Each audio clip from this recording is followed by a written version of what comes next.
We are in the building.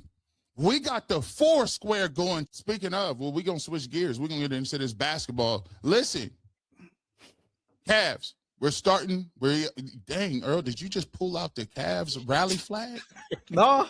Do you have the Cavs rally flag? Just in case it's a hater in the building.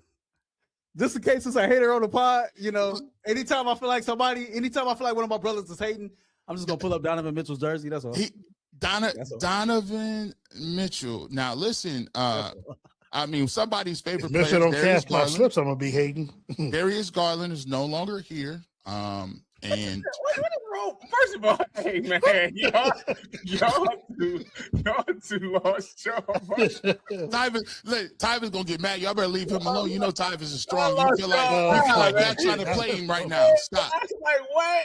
Like y'all act like I hate Donovan or something. Nah, Donovan. We all good with Devon. I just thought it was odd that we all know you miss Darius Garland. Listen, your idea I thought was blasphemous. It wasn't the craziest idea, but I just noticed somehow, some way, you kept inserting Donovan Mitchell in the conversation. He was catching strays for no reason. Hold on. Did I lie? About what? Now, if you got said about Donovan, what did I say that was like blasphemy? Now, we got to give him context. The context is Tyvis made an appearance on Ultimate Cleveland Sports Show, and Tyvis now is crazy because they just let him come in and do the whole segment, but he get to choose the topic. I'm like, this is wild work. What you mean? Like Big Nuggets, Tyvis is Tyvis can't come in, but he's just gonna throw a takeout and it's just gonna be him and he's gonna just throw things out and then we'll just apply it. I said, when did it start working like that? He got creative control over the second segment of hour one of the Ultimate Cleveland Sports Show. I'm not sure if that's, I don't know if the ink can dry on the contract. I don't know. Masters of the segment. I'm not sure, but he has creative control of what goes on. McNuggets tells me every time I'm about to make an appearance, because we don't want it to be interview style. The way we're going to do it is I'm going to have a hot take, and the take can be either crazy or not. And I'm gonna say one thing that's on my mind, and we're gonna go from there. That's just what it is. Tyvis, now, I'm gonna ask you: do you want me to talk about our text chain that I talked about, where I kind of gave you my opinion on what you said yesterday? Well, we got to break down for context because some people don't know. Go ahead and say what you said. The hot take was, I think that Drew Holiday would be a better compliment to Donovan Mitchell than James Harden. For defensive reasons, Drew Holiday is a guy that's been to the top of the mountain. He's won 2 championships with 2 different organizations. By the way, he came from an organization that you're trying to beat to get to the finals, so he got a little inside about that. And Drew Holiday still can go out there and get you buckets. He's had, games this season where he's gone for 30-plus points, and I just think you need that extra defensive presence when you're going up against, a Boston Celtics or the Knicks or somebody like that in the playoffs. So to me, I thought he would be a better complimentary because he gives you great effort on both sides of the ball. That was the take. So, Darren, what did you say in the chat, man? What was the text chain? What you got with it? So essentially, I told Tyvis that essentially is 6 in one hand, half dozen in the other between Harden and Holiday. The thing is, the Cavs will feel the need to outscore their opponents because defensively they may not feel that they can shut teams down. The problem is that when you face a team like Boston, you've got 2 players that you have to try to stop from scoring, which is obviously Jaylen Brown and Jason Tatum. If you have a Drew Holiday, all you're essentially focusing on is Donovan Mitchell scoring you, because you don't know who's going to show up, whether it's Evan Mobley or Jared Allen or even Drew Holiday, where they can be consistently scoring, putting up points to offset whatever Donovan does. You got that in James Harden if James Harden, doesn't spend too much time, out enjoying nightlife. So, if he decides he's going to show up and play and not be the Houston James Harden that we've seen in the playoffs, well, okay, I can see why you would go Harden and you would go Donovan Mitchell, because now you got 2 players that can go point for point against a team like Boston. Other teams, if you're facing Detroit, you really got to worry about Kay Cunningham now to an extent, Jalen Duren, but that's more of a big man issue. But scoring wise, I get I get why they made the move. If Drew Holiday was, if he was a lot more consistent when it came to putting up points, then because if I remember correctly, Drew Holiday is also a Defensive Player of the Year as well in the NBA. So so you definitely got that defensively. But in the playoffs, we have seen times where Donovan can have a big game, but then the second game it's like, he's already exerted enough energy where you need somebody he can feed off of offensively, and that's just not Drew Holiday. So again, I get Tyvis's point. To me, I would have gone for Drew Holiday, but I wouldn't have got Dennis Schroeder. So you get you a James Harden, but instead of Schroeder, that's where you try to get a Drew Holiday. So give me that retort, Earl. So I'll give you a couple things on that, right? So when it comes to like James Harden, I can tell you right now, Darren, that based on what I observe, the man is focused. He's locked in on trying to win a championship, learning his teammates, and he's been nothing short of a leader in the locker room since he has arrived here. I felt like he has gotten so much more out of Evan Mobley, what the fans don't see, just in how he communicates with him when the cameras is off, right? Instilling this self-belief in Jarrett Allen, and he's really, really bought into what the Cleveland Cavaliers is trying to do. Also, he loves the city, and he really, really loves the organization. I said when we made the trade that I thought we would be getting the best version of James Harden simply because at 17 years of pro, you start to see your professional mortality, closer and closer, and you understand that the only thing missing from your resume is a NBA championship. I'm not trying to like poo-poo on Drew Holiday because I think Drew Holiday is a solid basketball player. And if y'all want to make the argument because of defense, he's a better complement to Donovan Mitchell, I can hear that. But at the end of the day, James Harden is a future Hall of Famer. He's a two-time scoring champ. He's a top 75 player of all time. And to me, he has more elite traits than what Drew Holiday does. Again, the whole Drew compares or matches up better or meshes well better, should I say, with Donovan Mitchell, that's cool. But we seen our two bigs, Evan Mobley and Jarrett Allen, essentially get unlocked since James Harden arrived. And my question would be, and I don't know this, is that would Drew Holiday put the same type of effort and emphasis on making sure that the bigs are involved on a day in and day out consistent basis? I'm not sure about that. I thought that was one of the things that was an issue when it came to Darius Garland. I just think that James Harden goes further in making guys around him better, despite having those defensive like not being as effective defensively as Drew Holiday. But you see how he does do with the bigs. Hell, think about this. Thomas Bryant got the start the other night when no other big was available, and even he dropped 14 points playing in pick and roll with James Harden. That's just another example of no matter what level you are, A, B, or C, as far as talent in this league, if you out there with James Harden, he's going to make you look better than what you probably are. Let me throw this out here because I want to get to the main question and give you enough room to get to it. Assuming that the Cavs, I would say most people would say the Cavs look like they may. It'll be a long shot if they win a championship. Do they have a shot? Yes. Given the fact that Oklahoma City and teams in the West is very powerful, Jason Tatum is back with the Boston Celtics. I think a lot of people would look at it as a success story if the Cavs made it to the finals. Let me ask you a question. There's been comments about Giannis. There's been comments about LeBron. There's a fine line that they need to walk here.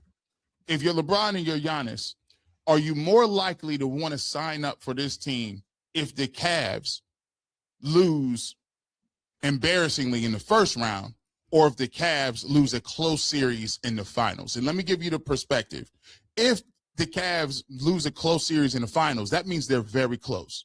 Maybe Donovan thinks he can get it done with Evan Mobley. Maybe those guys don't want to piggyback onto a championship. Or if the Cavs lose in the first round embarrassingly, they may not think that they have enough with the core unit in terms of they lose in the first round. Given that scenario, I'll start with you, Tyvis. What do you think is more likely that Giannis and LeBron would want to sign up for the Cavs if they lose embarrassing in the first round or lose close in the finals? I think LeBron obviously close in the finals because that would be considered his last year. If you go come back for another year, you be that last piece to get them over the hump if they already close enough. You know what I'm saying? The thing with Giannis is you would have to trade, so you essentially subtracting pieces to get Giannis to where LeBron can just sign. You know, obviously, I don't, mid-level exception, whatever it is, they have to work some stuff out, but you're not losing essentially none of your core players. With Giannis, you are. I think that it should be an attractive destination for both of them in any situation, because when you look at the Cavs roster, depending on what they would have to give up for Giannis, you still Mobley and Allen. He would be the big. The thing about him is, can he stay healthy? That would be the only thing for Giannis. But essentially, you're running a pick and roll with James Harden, who's unlocked Jarrett Allen and Evan Mobley. You getting Jarrett Allen and Evan Mobley essentially into one guy, except obviously Giannis don't shoot threes, maybe to the degree that maybe an Evan Mobley can. But to me personally, it doesn't matter if they flame out in the first or in the finals. Both of them should want to come to the Cavs, because either one of them can be the piece that can take them over the top. Plus, both of those pieces have been to the highest mountaintop and won it. So therefore, that's what you want on your team. Darren? Hence why I want Drew Holiday. I would lean more towards both of them would want to come if you lose a tough one in the finals, because if you lose embarrassingly in the first round, why the hell would I want to come there?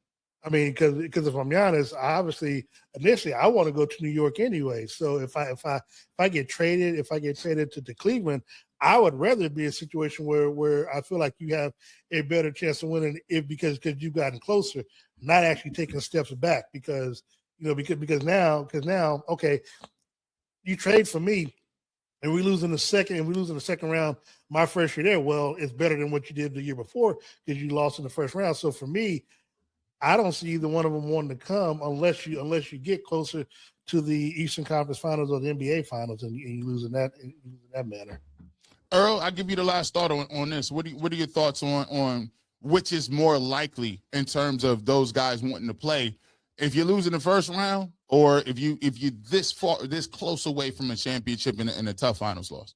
I'll say, like, if you lose, later on in a close series, but quite honestly, I don't think either one would matter. I think that I heard Kobe Altman say that he believes that the Cleveland Cavaliers is a basketball destination.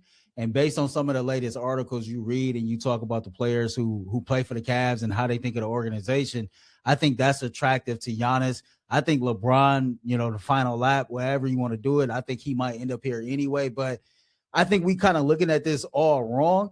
I think all of this is contingent on Evan Mobley and how Evan Mobley plays. So that means if Evan Mobley balls out in the playoffs this year, then it's probably not likely that Giannis ends up here in Cleveland. I've heard, since we all hear things, I've heard that Donovan Mitchell really wants to play with Evan Mobley. And when the talks were made, at the trade deadline about Giannis, like, that move didn't get made or talks didn't continue because it wasn't no type of time that Donovan Mitchell was on. Now, with that being said, I do think Donovan is going to be paying close attention to his teammates and how they perform and the type of effort that they give in this year's playoffs. And that will tell us a lot about what this offseason could look like. It's it's a very high chance that we can look at Evan Mobley getting ready for this playoff run, and this is the last year that we see him in the Cleveland Cavaliers uniform. If you tell me I got the opportunity to add Giannis to my team, well, that automatically puts me over the top and makes me a legit championship contender, especially if I still got James Harden here, especially if I still got Donovan Mitchell here. So to me, I think all of this is really like weighing on how well does Evan Mobley perform come playoff times? And then once we get to that point, how is Donovan Mitchell assessing his teammates? Yeah. Here's one other thing too. If you get Giannis, you ain't got to worry about, bigs punking you either.